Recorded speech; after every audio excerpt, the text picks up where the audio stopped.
wal in ngai teng to lung tuang nga bang in leng khomin ho nom nui cham i lel nunin no me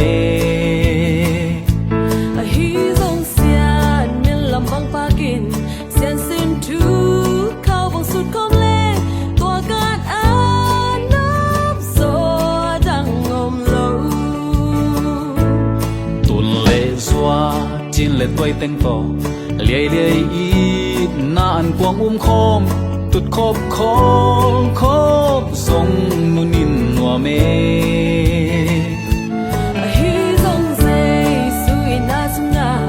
in quan i na kilakin tut khop ma noi nen nuam pe ano bin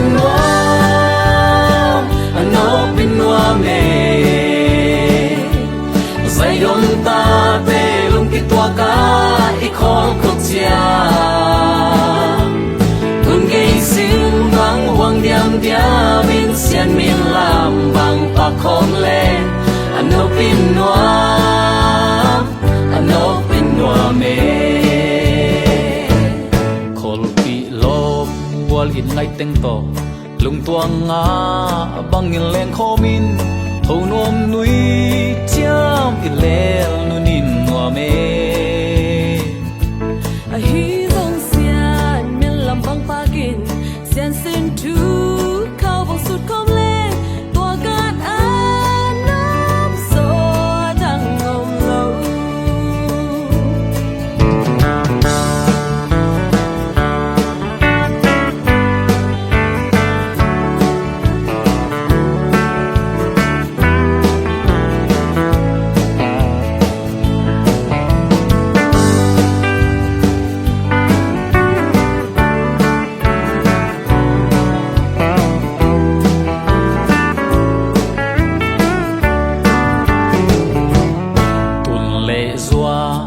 le toy teng to liai liai i na an quang khom tut khop song nunin no me a hi zong zai su in na sum na in quan i na kilakin tut khop ma noi nen nuam pe ano bin nuam me zai yom ta pe lung ki tua ka i khol khot chia kun gei sim bang wang diam dia min sian min lam bang pa khom le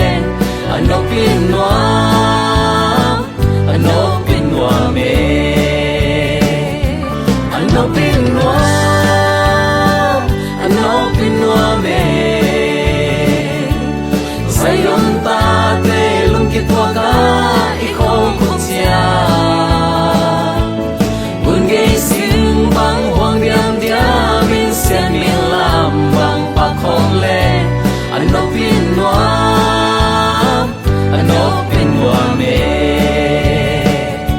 ano bin nuam me ano bin nuam